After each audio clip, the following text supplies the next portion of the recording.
नमस्कार दोस्तों, आपका स्वागत है आपके अपने YouTube चैनल एस क्लासेस पर। और आज हम लोग पढ़ेंगे सिंपल इंटरेस्ट, साधारण ब्याज। तो साधारण ब्याज शुरू करने से पहले हम कुछ बेसिक नियम, साधारण ब्याज से संबंधित कुछ बेसिक नियम हैं उनको जरूर जानेंगे। फिर हम लोग प्रश्नों पे आएंगे, टाइप वाइज प्रश्नों को करेंगे और बेहद ही सिंपल तरीके से हम आपको साधारण ब्याज पढ़ाएंगे। आई होप आपको समझ में आएगा। तो आइए कुछ देखते हैं, बेसिक नियम है।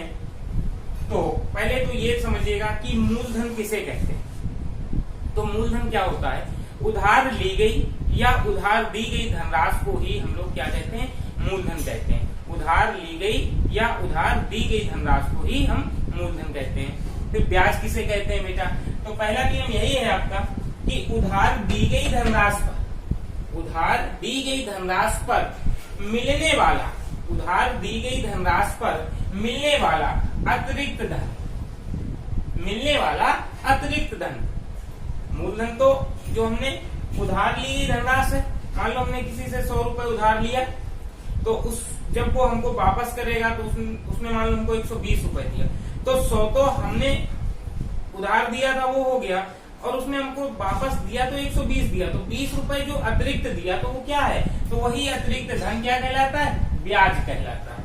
आई होप आपको ये पॉइंट समझ में आ गया होगा कि उधार दी गई धनराशि पर मिलने वाला अतिरिक्त धन ही क्या कहलाता है? ब्याज कहलाता है। सेकेंड पॉइंट है ब्याज सदैव, ब्याज जो है वो सदैव किस पे? मूलधन पर ही कैलकुलेट होगा।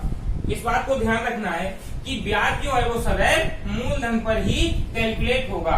और ब्याज का मान जो है, साधारण ब्याज का नियम है कि ब्याज का जो भी मान होगा वो प्रत्येक वर्ष समान रहता है। जैसे हमने कोई भी राशि उधार ली, ठीक है ना, तो उस पे मान लो 4 साल के लिए उसने उधार ले ली, तो पहली साल अगर 10 रुपए पड़ा है तो अगली साल भी 10 पड़ेगा, उससे अगली साल भी 10 पड़ेगा, यानी चारों साल में 10-10 रुपए ही उससे पड़ेगा। ठीक है ना। तो ये नहीं है कि 100 रुपए उधार लिया था, 10 रुपए ब्याज मिला, अब अगली बार 110 पे। ये जो ब्याज के ऊपर ब्याज होता है वो हमारा कंपाउंड इंटरेस्ट यानी मिश्र धन में चलता है। लेकिन साधारण ब्याज में क्या होता है? ब्याज का मान प्रत्येक वर्ष समान रहता है। थर्ड पॉइंट है मूलधन का मान। इस चीज को, पॉइंट को अच्छे से समझिएगा कि मूलधन का मान सदैव कितना होगा? 100% होगा। इसको बहुत अच्छे से समझिएगा कि मूलधन का जो मान होगा वो सदैव 100% ही होगा। इसके बाद आते हैं नेक्स्ट पॉइंट, ब्याज का मान प्रतिशत में। ब्याज का मान प्रतिशत में सदैव कितना होगा? 80%। तो यहाँ पे 80% क्या मतलब क्या है? आर हमारी होती है रेट, जिसको हम कहते हैं दर, और टी होता है बेटा टाइम, जिसको हम कहते हैं समय। यानी कि दर और समय का गुणनफल, दर और समय का गुणनफल ही जो होगा वो क्या कहलाएगा? ब्याज कहलाएगा, 80%। ठीक है ना। इस बात को अभी हम आगे क्वेश्चन के माध्यम से अच्छे से और समझेंगे। ठीक है ना। इसके बाद क्या है? मिश्र धन क्या होता है? ये सभी लोग जानते हैं कि मूलधन में ब्याज शामिल कर लिया जाए तो हमारा क्या बन जाता है? मिश्र धन। अब आपको मालूम है मूलधन सदैव 100% होगा। अब 100% से जितना ज्यादा होगा वही मान ब्याज का होगा, और ब्याज का मान होता है क्या? वो हमने बताया 80%। ठीक है ना। इसको भी ध्यान रखिएगा। नेक्स्ट पॉइंट है मिश्र धन का मान सदैव 100% से ज्यादा होगा। आपको मालूम है कि मिश्र धन में क्या है? ब्याज भी सम्मिलित हो जाता है। मिश्र धन में क्या होता है कि मूलधन के साथ साथ हमको ब्याज भी समाहित हो जाता है उसमें। तो मिश्र धन का मान सदैव 100% से ज्यादा होगा, और 100% से जितना ज्यादा होगा वही मान हमारा, वही मान ब्याज का प्रतिशत में होगा। ठीक है ना। नेक्स्ट पॉइंट है साधारण ब्याज की दर सदैव वार्षिक होती है। साधारण ब्याज की दर सदैव वार्षिक होगी। यह कभी भी छमाही, तिमाही या मासिक नहीं होगी। यदि क्वेश्चन में दी जाती है तो भी हमको उसे वार्षिक में परिवर्तन करना ही पड़ेगा। तो आई होप आपको ये बेसिक कुछ नियम थे वो आपको समझ में आ गए होंगे। अब देखिएगा, आप थोड़ा सा और समझते हैं कि देखिए, मान लेते हैं हमारा मूलधन P, कुछ मूलधन हमारा कितना था? P रुपए। मान लिया मूलधन हमारा P था, रेट ऑफ इंटरेस्ट थी R% और समय था T। तो मूलधन जो हमने लिया उसको P मान लिया, दर हमारी R थी और समय T था। तो एक वर्ष बाद जो हमको मिलेगा, यहाँ पे हमने एक वर्ष नहीं लिया है, एक्चुअली में यहाँ पे टाइम को T लिया है, तो हमारा जो मिश्र धन बनेगा वो बनेगा P प्लस RT%। क्या बनेगा? P plus RT। P हमारा मूलधन हो गया और RT% ब्याज हो गया। मीन्स मूलधन के साथ साथ जो ब्याज अतिरिक्त मिलेगा वो हमारा ब्याज कहलाएगा। यही से हमारा पूरा और पूरा टॉपिक साधारण ब्याज का खत्म होगा। इस बात को ध्यान रखना, सिर्फ इतनी ही ये एक कॉन्सेप्ट है P प्लस RT%। RT% क्या होता है? यही ब्याज, SI का मान होता है, सिंपल इंटरेस्ट का मान होता है RT%। इसको याद रखना, बस इसी से आपका पूरा और पूरा साधारण ब्याज समाप्त हो जाएगा। तो आइए हम क्वेश्चन के माध्यम से समझते हैं। तो बेटा टाइप फर्स्ट में जो क्वेश्चन होंगे वो हमारे होंगे दर निकालना और समय निकालना। ठीक है, दर और समय पे ही आधारित क्वेश्चन होंगे। तो टाइप फर्स्ट का पहला क्वेश्चन है आपके सामने कि कोई धन साधारण ब्याज की वार्षिक दर से 5 वर्ष में, अब यार साधारण ब्याज की वार्षिक दर हमको दी नहीं गई है, लेकिन समय दिया है 5 वर्ष में अपने का 3/2 गुना हो जाता है। तो इस चीज को ध्यान रखिए, कोई धन का मतलब होता है मूलधन। ठीक है ना, 3/2 गुना हो जाता है, ब्याज की वार्षिक दर ज्ञात कीजिए। तो आइए हम लोग इसको बहुत ही सिंपल तरीके से समझेंगे। मान लेते हैं बेटा हमारे पास मूलधन P रुपए था। कितना था? P। और अभी मैंने आपको बताया है कि दर और समय के गुणनफल को हम क्या कहते हैं? साधारण ब्याज कहते हैं। तो यहाँ पे वार्षिक दर हमको नहीं मालूम है तो R लिख लेंगे, और समय T होता है, लेकिन समय का मान यहाँ कितना दिया है? 5। तो ये हमारा P R प्लस यहाँ पे RT% कर लो आप, सिंपल RT%। ठीक है, इस तरह से वार्षिक दर से 5 वर्ष में अपने का कितना हो जाता है? 3/2 गुना हो जाता है, यानी 3/2 P हो जाता है। 3/2 P हो जाता है। मेरी बात समझना, कोई धन साधारण ब्याज की वार्षिक दर से 5 वर्ष में अपने का कितना? 3/2 हो जाता है। अगर मेरे पास P रुपए था तो 3/2 P हो जाएगा। अब यहाँ पे दर क्या है? R% और T समय हो गया। और हमने आपको बताया था कि 3/2 और P का मान, अभी हमने जब आपको कुछ बेसिक पॉइंट्स बताए थे वहां पे बताया था कि P का मान कितना होता सदैव? 100% होगा। तो इसको सॉल्व करेंगे, 2 से काटेंगे, कितना आ जाएगा? 50 और 5 15, 150%। यहाँ इसका जो मान आएगा वो कितना आ गया? 150%। तो हमने आपको ये भी बताया था कि इसमें P का मान कितना हुआ? 100%। और 100% से कितना ज्यादा है तो 150, 100% तो ये मूलधन हो गया, ज्यादा कितना है? 50%। तो ये जितना ज्यादा 100% से जितना ज्यादा होगा वही मान ब्याज का होगा। तो और ब्याज का मान होता क्या? SI बराबर क्या हमने आपको बताया था? RT%। SI बराबर RT, साधारण ब्याज बराबर मूलधन गुणे दर। और आपको मालूम है R का मान निकालना है, T का मान आपको क्वेश्चन में दिया 5, और साधारण ब्याज यहाँ प्रतिशत में कितना है? 50%। तो 5 से काटेंगे, 5 × 7 = 50, 10%। तो हम कह देंगे जो हमारी दर है वो कितनी है बेटा? 10%। और यही हमारे क्वेश्चन का आंसर है। तो ये अभी थोड़ा सा समझने में आपको लग रहा होगा बड़ा सा है, बड़े आसानी से हो जाएगा। P हमेशा 100% होता है और 3/2 P हो जाता है। तो 3/2 P का मान 100 होता है, आप निकालेंगे 150। हमने आपको बताया था 150 में 100% तो मूलधन हो गया, एक्स्ट्रा कितना है बोलेंगे? 50%। जो एक्स्ट्रा है वही RT% होता है। तो RT% बराबर 50%। R और T, अगर R पूछी जाएगी तो T का मान दिया होगा, अगर T पूछा जाएगा तो R का मान दिया होगा। तो आई होप आपको समझ में आया होगा अच्छे से। आइए देखते हैं इसी टाइप का एक और क्वेश्चन। देखिए बेटा, सेकेंड क्वेश्चन है कि कोई धन साधारण ब्याज की वार्षिक दर से, कोई धन साधारण ब्याज की वार्षिक दर से 3 वर्ष में अपने का 5/4 गुना हो जाता है, तो ब्याज की वार्षिक दर ज्ञात कीजिए। तो देखिएगा, मान लेते हैं हमारे पास P रुपए था और वो R% से और T समय में अपने का कितना हो जाता है? 3 वर्ष में 5/4 गुना हो जाता है, यानी 5/4 P। P रुपए था, 5/4 गुना हो गया अपने का। अपने का मीन्स P का 5/4 गुना, तो 5/4 P हो जाएगा। और आपको हमने बताया है पी का मान हमेशा कितना लेना है 100%। ठीक है, मूलधन सदैव 100% ही होगा। 4 से काटेंगे तो आएगा 25, 25 पंचे होगा 125%, यानी यहाँ पे जो मान आया वो 125। अब आप कहोगे 100 से कितना ज्यादा है, तो 100% से 125 निकालेंगे तो कितना बचेगा 25%। ये कितना ज्यादा है 100 से 25 ज्यादा है, यानी 25% ये मान किसका होगा 80% का होगा। तो 80% बराबर है 25, और आपको मालूम है दर निकालनी है, समय दिया है 3, टी का मान 3 है, तो 8% इंटू 3 बराबर है 25, तो R बराबर हो जाएगा 25/3%, या इसको कह सकते हैं 8 सही 1/3%। ओके, आपको समझ में आ गया होगा। आइए देखते हैं नेक्स्ट क्वेश्चन। देखिए तीसरे क्वेश्चन में अभी तक हम लोग दर निकाल रहे थे, अब हम समय निकालना सीखेंगे। ठीक है ना, तो लिखा है कोई धन, कोई धन मीन्स मूलधन, कोई धन 10% वार्षिक ब्याज की दर से कितने वर्षों में 4 गुना हो जाएगा। तो देखिए हमारे पास P रुपए था बेटा, R% इंटू T समय बाद वो 4 गुना हो गया, तो मान लेते हैं 4P हो जाएगा।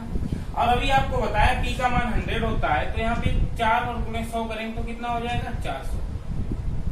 ठीक है, 400%। अब इसको जो हम करेंगे, इसमें मूलधन हमारा कितना होता है 100%, मूलधन सदैव 100%, एक्स्ट्रा कितना होगा तो 300%।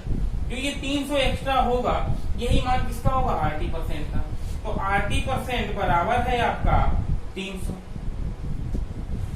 और आपको बताया है कि 10% वार्षिक ब्याज की दर से, तो यानी कि दर आपको कितनी दी गई क्वेश्चन में 10%, समय नहीं दिया गया, यानी समय निकालना है। तो R का मान है 10% और इधर भी परसेंट था, इंटू T बराबर 300। 10 से काटेंगे परसेंट से तो ये कट जाएगा, T बराबर कितना आ जाएगा 30 वर्ष, क्योंकि समय की इकाई होती है वर्ष। ठीक है ना, तो आप समझ गए होंगे कि समय यहाँ पे कितना 30 वर्ष बाद वो अपने का 4 गुना हो जाएगा। ठीक है ना, आइए एक और देखते हैं इसी टाइप का क्वेश्चन। कोई धन 5% वार्षिक ब्याज की दर से कितने वर्षों में 3 गुना हो जाएगा। तो बेटा फिर वही बात, मान लेते हैं हमारे पास P रुपए था, R% और T समय, R दर और T समय से वो हमारा कितना हो जा रहा है 3 गुना, यानी 3P हो रहा है। और P का मतलब मूलधन का मान सदैव 100% होगा, तो 300 हो जाएगा। और आपको बताया है कि मूलधन सदैव 100% होगा, 100% से कितना ज्यादा है तो आप बोलेंगे 200%, और ये 200% जितना ज्यादा है वही मान किसका है 80% का, तो 80% बराबर आपका है 200%। और आपको कितना वार्षिक दर कितनी दी गई है 5%, समय पूछा गया है, तो R का मान 5 है, T बराबर 200, 5 से काटेंगे तो बेटा आ जाएगा 40 वर्ष, यानी T बराबर कितना आ गया 40 वर्ष में वो 3 गुना हो जाएगा। देखिए क्वेश्चन है दर निकाली है, लेकिन यहाँ पे समय फ्रैक्शन में दिया गया है, तो इससे कोई बड़ा इशू नहीं आएगा। देख लेते हैं इस टाइप का क्वेश्चन। कोई धनराशि साधारण ब्याज की किस दर से 1/4 वर्ष में स्वयं की 41/40 गुना हो जाती है। ठीक है, तो दर निकालिए यहाँ पे। तो बेटा इसमें कोई भी इशू नहीं है, सेम वही क्वेश्चन है कि मान लेते हैं P रुपए था मेरे पास, मूलधन P था, 8% दर से T समय में ये स्वयं का 41/40 गुना, यानी 41/40P हो जाता है। और आपको ने बताया था कि 41/40 P का मान सदैव कितना होगा 100% होगा। 20 से काटोगे 20 दूना 40, 20 5 100, 2 से काटेंगे तो ये आ जाएगा 2.5, और इसका गुणा करेंगे तो 25 से कम 25 की 5, और 25 चक्कू 100 तो 102.5%, यानी कि इसका जो मान है वो 102.5 है। तो यहाँ से आप देखेंगे कि मूलधन आप 100% अपना निकाल लीजिएगा, मूलधन तो हमेशा 100% निकालेंगे, और 100% से कितना ज्यादा है सिर्फ आपको यही निकालना है। तो यहाँ से बोलेंगे 2.5% ज्यादा है, जितना ज्यादा है यही मान बेटा किसका होगा 80% का होगा। तो 80% बराबर है आपका 2.5%। तो R निकालनी है, और आपको समय कितना दिया है 1/4 वर्ष, 1/4 रख देते हैं 2.5%। तो R बराबर निकालना है, 4 मल्टीप्लाई करेगा 250 को 10%, तो हम बोल पाएंगे कि R बराबर 10% से वो अपने स्वयं की 41/40 गुना हो जाएगी। आई होप आपको अच्छे समझ में आ गया होगा।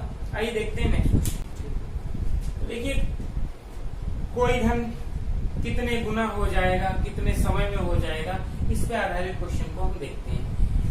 लिखा है कोई धन 15 वर्षों में साधारण ब्याज की दर से अपने का 2 गुना हो जाता है।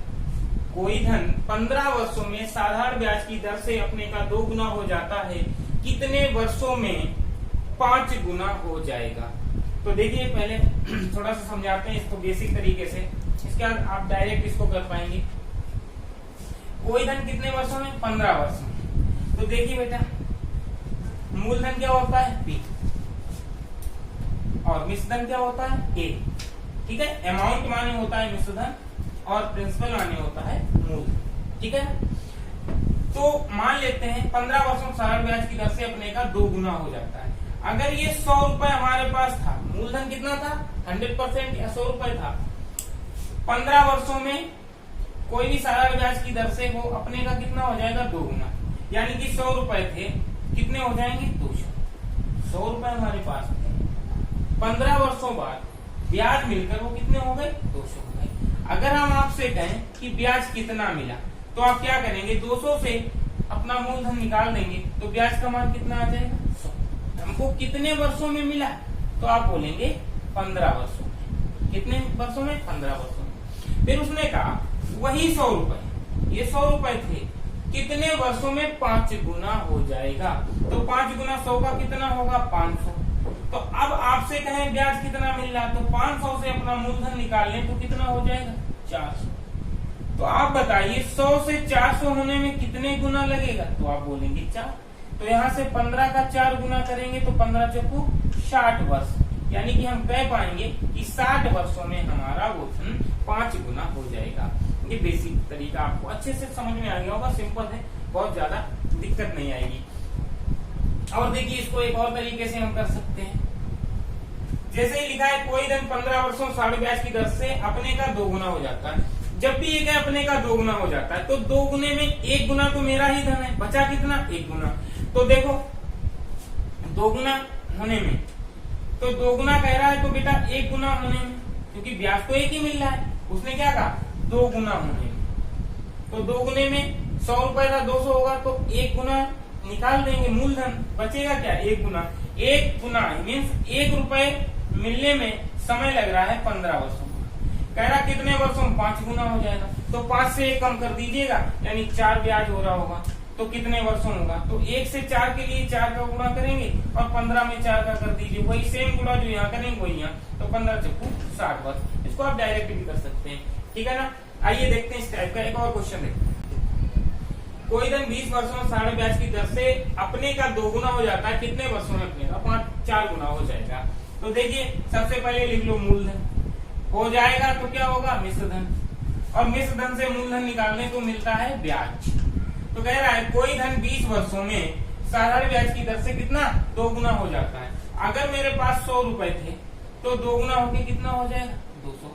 आप यहाँ पे 1 रुपए और 1 रुपए था, 2 हो गया, तो 2 गुना 2 भी मान सकते हैं, ठीक है। तो 200 से 100 गया, कितना बचा? 100 बचा। यानी 100 रुपए ब्याज मिलता है हमको कितने वर्षों में? 20 वर्षों में। कितने वर्षों में? 20 वर्षों में। कह रहा है वही धन मीन्स 100 रुपए ही 4 गुना होने में मीन्स 400 होने में, 100 का 4 गुना 400 होगा। तो ब्याज 400 से 100 निकालो, ब्याज कितना बचा हमारे पास? 300। कितना समय लग जाएगा? तो 100 से 300 में आने के लिए 3 का गुणा करना पड़ेगा भाई। 100 से 300 के लिए 3 का गुणा, जो यहाँ गुणा होगा सेम प्रोसेस यहाँ भी करना। तो 20 में 3 का करो तो हो जाएगा 60 वर्ष, यानी 60 वर्षों में वो वही धनराशि कैसे 4 गुना हो जाएगी। आई होप आपको ये क्वेश्चन अगर आपको बताया था कि सर 20 वर्षों में साधारण ब्याज की दर से कितना 2 गुना हो रहा है, तो 2 गुना में 1 गुना तो अपना ही धन होता है। तो 1 रुपए ब्याज मिल रहा है, 1 रुपए ब्याज मिलने के लिए 20 वर्ष का समय लग रहा है। फिर कह रहा है वही 4 गुना हो जाएगा, तो 1 गुना तो अपना धन है, बचा कितना? 3। तो 1 से 3 का 3 एकम 3, तो 20 में 3 का गुणा कर दो, 20 3 60 वर्ष, और ये 60 वर्ष में हो जाएगा 4 गुना, ठीक है। ये इसका डायरेक्ट मेथड है। आई होप आपको आज की क्लास अच्छे से समझ में आ गई होगी। अगर हमारे द्वारा पढ़ाया गया कंटेंट आपको समझ में आ रहा है तो आप हमारे चैनल को सब्सक्राइब करिएगा, शेयर करिएगा, और यदि आपको कोई भी समस्या आती है तो आप हमारे कमेंट सेक्शन में जरूर बताइएगा, तो उसको सॉल्व करने की कोशिश करेंगे।